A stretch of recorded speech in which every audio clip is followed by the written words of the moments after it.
Jennifer Lawrence, Pedro Pascal, Emma Stone, Tom Cruise, and Denzel Washington have all walked the red carpet at this year's Cannes Film Festival. And they're just a few of some of Hollywood's biggest stars to have hit the croisette this year for their latest films.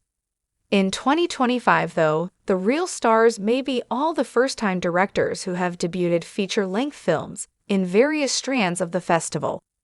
Cannes has always premiered debut features from some of the most exciting up-and-coming directors. They even have the Director's Fortnight Sidebar, which, though not exclusively for first-time filmmakers, often features them thanks to its focus on specific visions from exciting directors. This year, though, a few big names have debuted their first directorial efforts, alongside a slew of others that have been received warmly by those at the festival. It's a testament to Cannes' power and reach that they put these kinds of films on display, giving directors the chance of a lifetime to show off their passion projects. 3 of the most talked-about premieres at this year's Cannes Film Festival have all been in the uncertain regard section, hyped ahead of time because of the stars behind the camera, and then praised afterward for the distinctive visions from already well-known directors.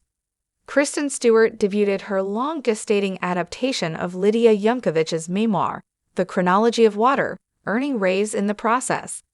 Introduced by Cannes Festival head Thierry Frémaux, Stewart was visibly emotional as she introduced the film, emotionally thanking her cast and crew before saying, "Now, let's rip off the Band-Aid and watch this fucking movie."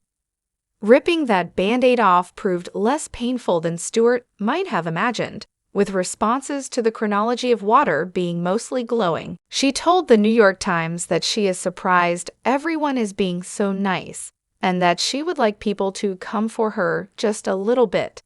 There's really no reason to, though. In Screen Rant's own review of The Chronology of Water, Patrice Witherspoon wrote, "This is art at its finest." If Kristen Stewart decides to permanently remain behind the camera, the art of filmmaking is in good hands.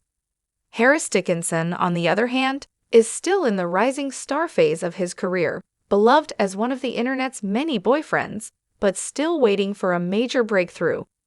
That seems to be in the works, as he's set to star as John Lennon in Sam Mendes' 4 Beatles biopics that will release in 2028. But that's only if his work as a director doesn't push him forward first.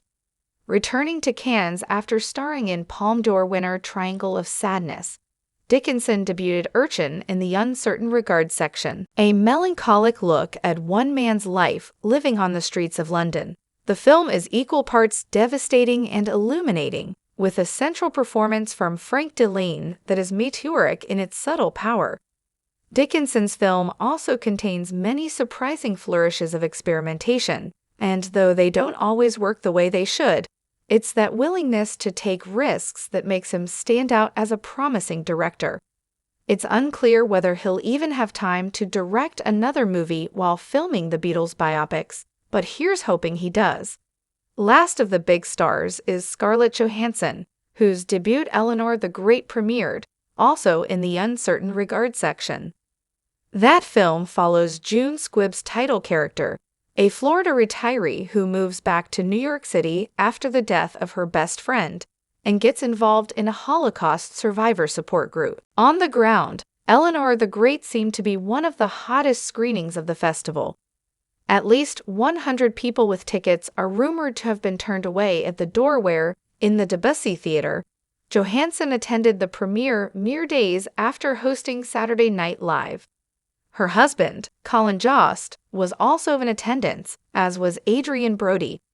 The film received a 6-minute standing ovation, and though critical response has been a bit more muted, the film is notable for continuing Squibb's recent hot streak, and Johansson likely has a long and exciting directing career in front of her.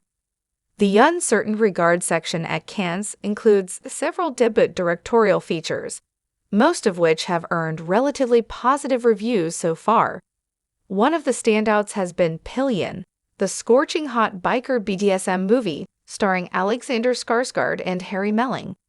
The film is directed by Harry Leighton and based on the novel Box Hill by Adam Mars Jones.